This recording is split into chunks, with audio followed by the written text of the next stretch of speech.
Honours প্রথম বর্ষের সুপ্রিয় শিক্ষার্থীরা, সবাইকে শুভেচ্ছা ও স্বাগত জানাচ্ছি।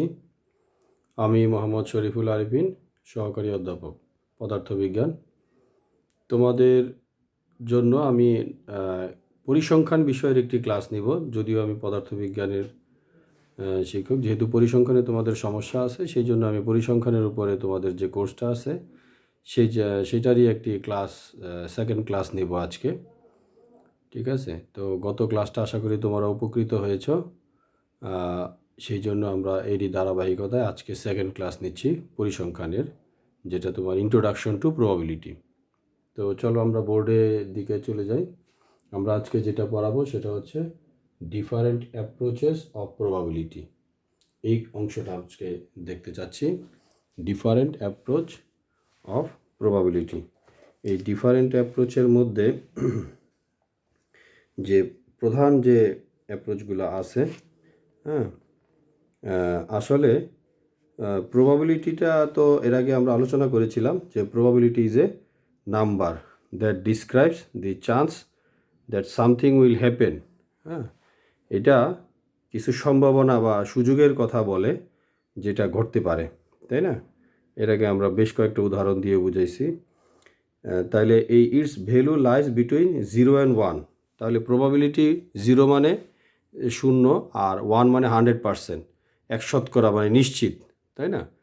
তাহলে 0 এবং 100%-এর মধ্যে 100%-এর ভ্যালু তো 1, তাহলে এই দুটার মাঝখানেই প্রবাবিলিটি কিছু একটা আছে। 0 মানে তো কোনো প্রবাবিলিটি নাই, সেখানেই নাই, তাই না? তাহলে describing the relative probability and event will occur. তাহলে সেখানে কি হবে, ভেরিয়াস অ্যাপ্রোচ থাকতে পারে। তো ডিফাইন প্রবাবিলিটিকে ডিফাইন করার জন্য ভেরিয়াস অ্যাপ্রোচ থাকতে পারে। ওই কারণেই আমাদের ডিফারেন্ট অ্যাপ্রোচ আর প্রবাবিলিটি, এই ডিফারেন্ট অ্যাপ্রোচের মধ্যে 3টা অ্যাপ্রোচ মূলত আমাদের জন্য দরকার। প্রথমটা হচ্ছে ক্লাসিক্যাল অর প্রায়োর অ্যাপ্রোচ বা ম্যাথমেটিক্যাল অ্যাপ্রোচ। তো প্রথমটায় আমরা যাই। প্রথমটা হচ্ছে ক্লাসিক্যাল, ক্লাসিক্যাল অথবা mathematical.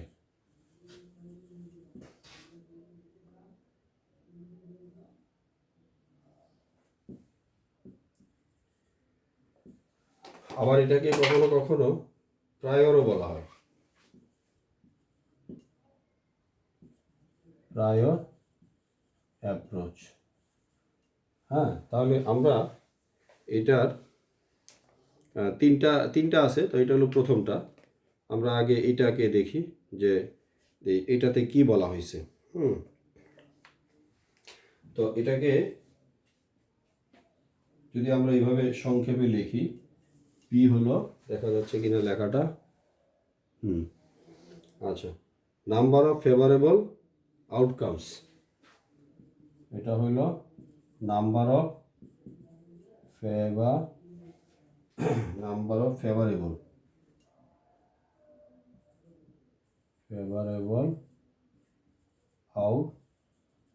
outcomes, number of favorable outcomes, total number of possible outcomes, total number of possible outcomes, total number of possible outcomes। ঠিক আছে, টোটাল নাম্বার অফ, লেখাটা দেখা যাচ্ছে, একটু দেখি। তাহলে আমাদের কাছে আছে কি, এবার আসো আমরা এটার মূল সংজ্ঞাটা একটু বোঝার চেষ্টা করি। The classical approach is the earliest approach for defining probability. আচ্ছা, এখানে বলা হচ্ছে এটা একটা ratio. It is defined as the ratio of favourable outcomes to the total number of possible outcomes. ঠিক আছে, এটা তো আমাদের প্রবাবিলিটির সংজ্ঞা, এর আগেও আমরা বলেছিলাম। এটাকে যদি আমরা আরেকটু সংক্ষেপে বলি, NA আর NS এইভাবে বলতে পারি, তাই না? এটাকে বলতে পারি NA আর এটা ফেভারেবল আউটকামসকে A, আর পসিবলটাকে এস আর এন দিয়ে তো নাম্বার অফ ফেভারেবল আউটকামস, তাহলে এনএসটা হচ্ছে টোটাল পসিবল আউটকামস। যেমন তোমার ছক্কার গুটিতে 6টাই পসিবল আছে, কিন্তু যে কোনো একটা এক উঠতে পারে একবারই, 6/1, এটা আর কি। ঠিক আছে।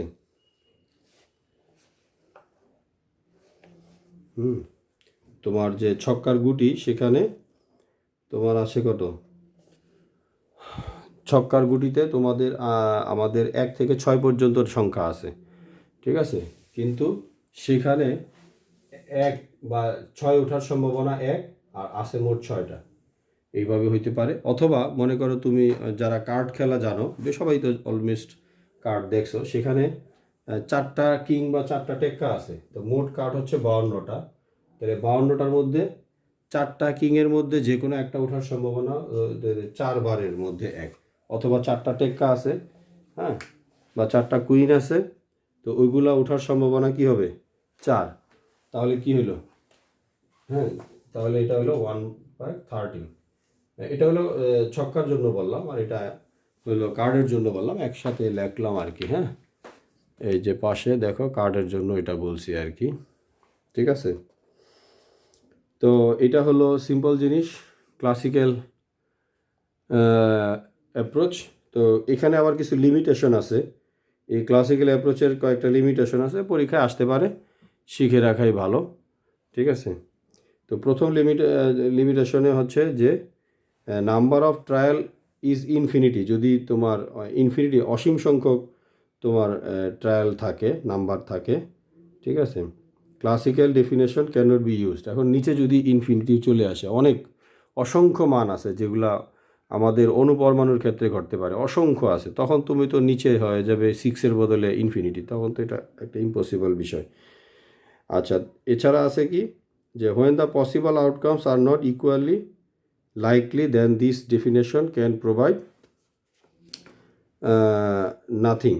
হ্যাঁ, তার মানে যদি ইকুয়ালি সমমানের হয়ে যায় তাহলেও তো এটা আর কোনো আউটকাম হলো না।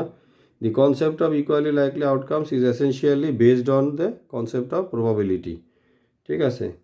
যাই হোক, এটা কয়েকটা লিমিটেশন তো আছেই। এরপরে নেক্সটে আমরা চলে যাই স্ট্যাটিস্টিক্যাল অর এম্পিরিক্যাল অ্যাপ্রোচ। সেকেন্ডটাতে আমরা যাব স্ট্যাটিস্টিক্যাল অর এম্পিরিক্যাল অ্যাপ্রোচ। তাহলে আমরা এখন 2 নম্বর অ্যাপ্রোচে যাই।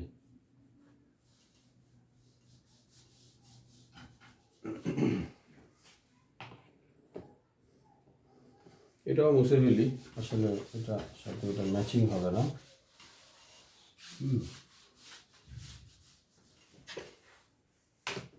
তাহলে নাম্বার 2 হচ্ছে স্ট্যাটিস্টিক্যাল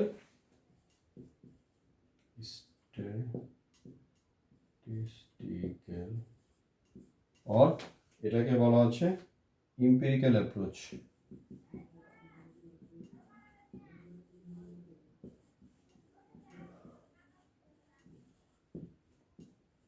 ঠিক আছে,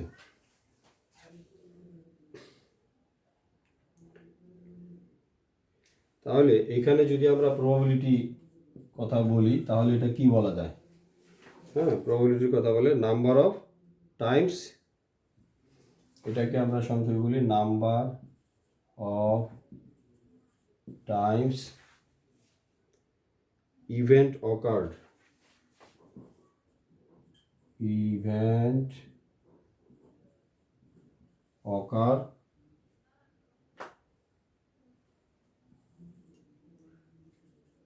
ইন পাস্ট, অতীতে হয়েছিল,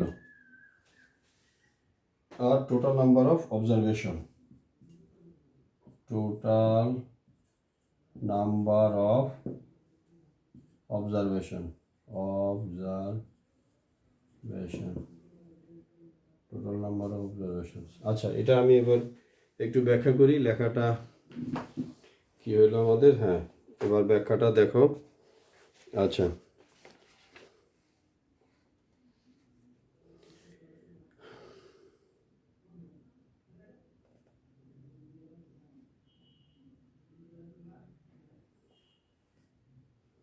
এটার আরেকটা নাম দেওয়া যায় রিলেটিভ ফ্রিকোয়েন্সি অ্যাপ্রোচ। এটার আরেকটা নাম দেওয়া যায় রিলেটিভ ফ্রিকোয়েন্সি অ্যাপ্রোচ। ঠিক আছে, এই লেখাটা দেখা যাচ্ছে রিলেটিভ ফ্রিকোয়েন্সি অ্যাপ্রোচ। তাহলে এখানে কি বলতেছে, মূল কথাটা কি বলতে চাচ্ছে যে আরেকটা নাম আছে পোস্টারিয়র অ্যাপ্রোচ। এটার আরেকটা নাম হচ্ছে পোস্টারিয়র অ্যাপ্রোচ। ঠিক আছে, measure of probability is calculated from empirical or previous statistical findings। আবার বলি, এই যে statistical approach as the measure of probability is calculated from empirical or previous statistical findings। আচ্ছা, এখন ফর্মুলা আকারে যদি বলি, probability of happening an event, সেটা হচ্ছে কি number of times event occurred in the past, অতীতে ঘটে যাওয়া ঘটনা, আর টোটাল নাম্বার অফ অবজারভেশন। ঠিক আছে, টোটাল নাম্বার অফ অবজারভেশন। তাহলে এটা গাণিতিকভাবে কি লেখা যায়? ঠিক আছে, ধরো এ একটা ইভেন্ট, এ ক্যাপিটাল লেটারের এ, যে কোনো একটা ইভেন্ট। তাহলে এটাকে আমরা আরও সংক্ষেপে এভাবে লিখতে পারি। এ যদি একটা ইভেন্ট হয় তাহলে এটাকে লিখতে পারি limit total number of observation, না এনএস, এনএ বাই এনএস। এখানে এই যে total number of observation tends to infinity, এটা আমাদের লেখাটা দেখা যাচ্ছে কি না, এই তো, limit NS tends to infinity বোঝাচ্ছে আর কি, এটা ইনফিনিটি। এটা হচ্ছে the total number of repetitions of the experiment is called the probability of the occurrence of A. আচ্ছা, এটা মূলত এনএ বাই এনএসি, কিন্তু এখানে নাম্বার অফ অবজারভেশনটা এটা ইনফিনিটির দিকে যাইতে পারে। আচ্ছা, the value of ratio of number of Times, the value of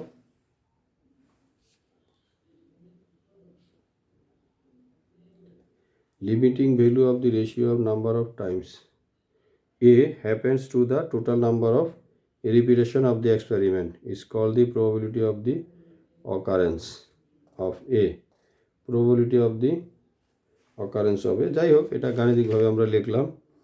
আচ্ছা, এখন এই যে পি এর মানটা কি হবে, 0 থেকে 1-এর মধ্যে থাকবে, তাই না? যেহেতু আমরা এটা নাম্বার অফ অবজারভেশন ইনফিনিটি নিতেছি, এটা 0 থেকে 1-এর মধ্যে থাকবে।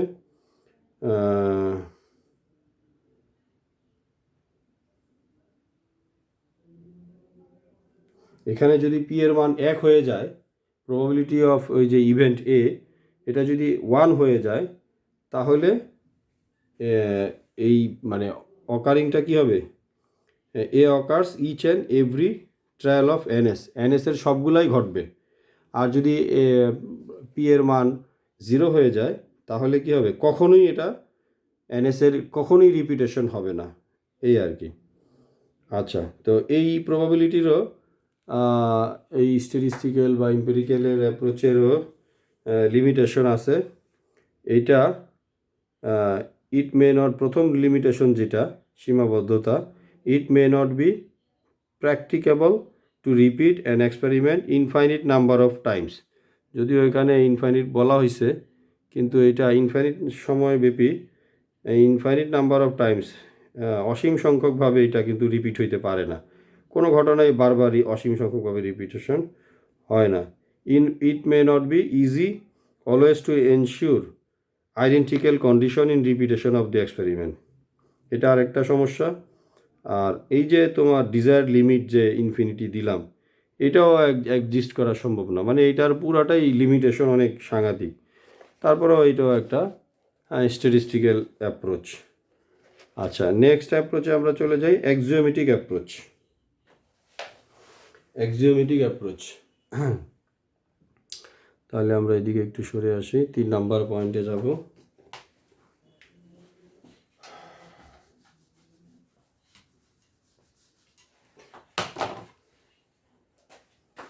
আমরা 3 নাম্বারে চলে যাচ্ছি, অ্যাক্সিওমেটিক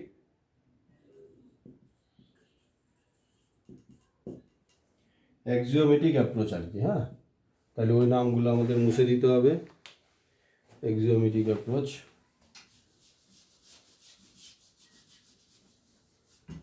অ্যাপ্রোচ কতটা দূরে আছে। আচ্ছা, যাই হোক, অ্যাক্সিওমেটিক অ্যাপ্রোচ এটা কি, এটার জন্য সংক্ষেপে আমরা এভাবে লিখতে পারছি না। তাহলে অ্যাক্সিওমেটিক অ্যাপ্রোচে কি বলা হয়েছে, এই অ্যাপ্রোচটা দিয়েছেন এএন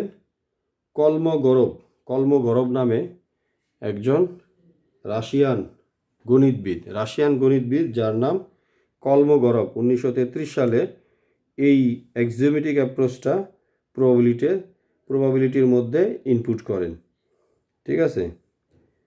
আচ্ছা, এটা সেট থিওরির উপর নির্ভর করে। সেট থিওরি, তোমরা তো সেট পড়ছো, সেট থিওরি। আচ্ছা,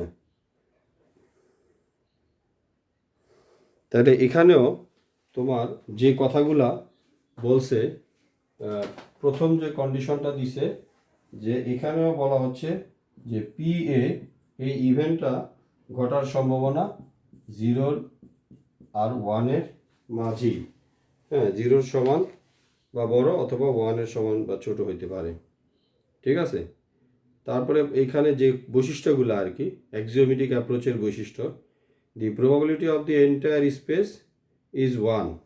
তাহলে এখানে অলওয়েজ 2 নম্বর কথা বলা হচ্ছে, এখানে যে পিএস এটা অলওয়েজ কিন্তু 1। Probability of the entire space is 1। ঠিক আছে, এস দিয়ে আমরা এন্টায়ার স্পেসকে বুঝাইতে চাচ্ছি। এরপরে যে 3 নম্বর কথা উনি ঢুকাইছে, এটা সেট আকারে। সেটে তোমার নিশ্চয়ই ইউনিয়ন আর ওই যে ইউনিয়ন আর সাবস্ট্রাকশন ওগুলার কথা মনে আছে তোমার। এখানে বলা হচ্ছে যদি A1 A2 AN এগুলা, এই সিকোয়েন্সগুলা and mutually exclusive or disjoint events, then the probability of happening. আচ্ছা, এখানে আমরা